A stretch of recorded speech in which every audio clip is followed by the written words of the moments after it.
اللہ الرحمن الرحیم۔ سن 9 ہجری رجب پیغمبر علیہ السلام کو یہ اطلاع ملی کہ رومی حکومت یعنی عیسائی حکومت جو اس وقت کے جغرافیے کے مطابق مدینہ المنورہ سے بالکل شمال کی طرف ان کی ریاست ہے، وہ مسلمانوں پر حملہ آور ہونے والی ہے۔ تو پیغمبر علیہ السلام نے نفیر عام کا اعلان کر دیا، یہ ایک اصطلاح ہے، کیا اعلان کر دیا، ہر بندے کو بتلا دیا کہ ہم نے روموں کی حکومت کی طرف جانا ہے، اور وہ تبوک جگہ بھی بتلا دی جس سمت پیغمبر علیہ السلام نے جہاد اور قتال فی سبیل اللہ کے لیے جانا تھا۔ اور یہ غالباً پیغمبر علیہ السلام کی زندگی کا آخری غزوہ ہے کہ جس میں پیغمبر علیہ السلام خود شریک ہوئے۔ ظاہر ہے جب اعلان عام ہو گیا ہے تو ہر بندے کو موقع دیا گیا کہ آپ تیاری کریں، سفر کی جو ضروریات ہے ان کو اکٹھا کریں اور نکلنا ہے، سفر بھی دور ہے۔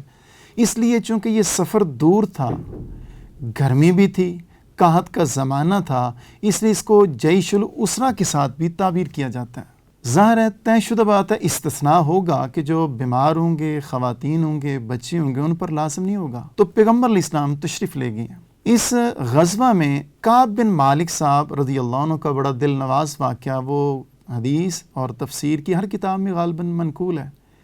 وہ اپنا واقعہ خود بیان کرتے ہیں کہ میں خوشحال بھی بڑا تھا، میرے پاس اونٹنیاں بھی، سواریاں بھی کافی تھیں، لیکن بدقسمتی میری نفس کی کمزوری یا سستی میں جا نہ سکا، اور پیغمبر علیہ السلام نے راستے میں پوچھا بھی نہیں ہے۔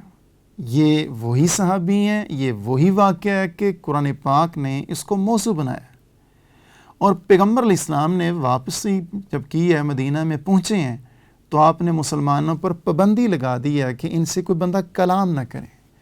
امام بخاری صاحب رحمۃ اللہ علیہ نے انہی الفاظ کو لے کر مختلف جگہوں پر مختلف مسائل اخذ کیے ہیں۔ ان میں سے ایک یہ کہ امام اور سربراہ اس کو حق حاصل ہے کہ وہ پابندی لگا دے چند افراد کی طرف، یہ طے کر دے کہ ان سے کلام نہیں کرنا، ان سے غلطی ہوئی ہے۔ اب جس واقعے اور کو پیغمبر علیہ السلام نے اتنی سخت تنبیہ کا ذریعہ بنا دیا، مسلمانوں پر اتنی سخت گرفت آ گئی کہ 50 دن کے بعد ان کی توبہ قبول ہوئی ہے۔ یعنی اتنی بڑی غلطی تھی کہ قرآن پاک نے بھی، آسمان والوں نے بھی اتنی دیر وحی کا سلسلہ روکے رکھا، اور ان پر اتنا کڑا سخت آ گیا زمانہ کہ کوئی بندہ کلام ہی نہیں کرتا تھا۔ لیکن غور طلب بات ہے، پیغمبر علیہ السلام جب تبوک پہنچے ہیں تو وہاں پوچھا ہے کہ کعب کا کیا بنا، وہ آیا نہیں ہے۔ تو بنی سالمہ کا خاندان میں سے ایک فرد تھا، اس سے غلطی ہوگی مسلمان سے، وہ کہتے ہیں حضرت وہ تو اپنے آپ میں، اپنے مال میں، اپنے لباس میں ہی مگن ہے، اس کو کیا ضرورت ہے قتال فی سبیل اللہ کے لیے آنے کی۔ یہ مسلمان کی عزت پر حملہ ہوا ہے۔ فوراً معاذ بن جبل صاحب رضی اللہ عنہ کا بے ثنا کلتا، بہت برا کلمہ تو نے کہا ہے، ما علمنا علیہ اللہ خیرہ، اللہ کی قسم ہم تو کعب کے متعلق خیر کا ہی ذہن رکھتے ہیں۔ حضرت غور طلب بات ہے، میرے سمیت ہر مسلمان کے لیے یہ بڑی اہمیت کی حامل تعلیمات میں سے ایک یہ تعلیم ہے کہ وہ صحابی جس پر آسمانی گرفت ہوئی ہے، پیغمبر علیہ السلام بے حیثیت نظم اجتماعی اور سربراہ ہونے کے پابندی لگا دی کے ساتھ کلام بھی نہیں کرنا، 50 دن کے بعد توبہ ملی ہے، لیکن اس کے متعلق ایک مسلمان دوسرے مسلمان سے غلطی سے کلمہ نکلا ہے جو کہ ان کی عزت اور ناموس پر حملہ ہو رہا تھا، تو صحابی نے فوراً دفاع کیا۔ اس سے ہمیں یہ پتہ چلا کہ ہمیں بھی ایک دوسرے مسلمان کی عزت اور ناموس کی حفاظت کرنی چاہیے۔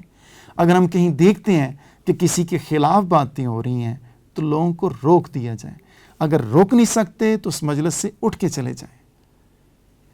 بدقسمتی میں اور آپ دیکھیں، ہمارے یہاں تو اسپیشل مذہب کے نام پر، دین کے نام پر، جماعتوں کے نام پر یا سیاست کے نام پر مجالس قائم ہوتی ہیں، اور پھر ایک دوسرے کی عزت کے جنازے نکالے جاتے ہیں۔ اللہ تعالیٰ ہم سب پر ترس کھائیں، ہم ان رویے سے پیچھے ہٹیں۔ اللہ تعالیٰ مجھے اور آپ کو عملی زندگی میں یہ توفیق دیں، ہم ان تعلیمات کو اہمیت دیں۔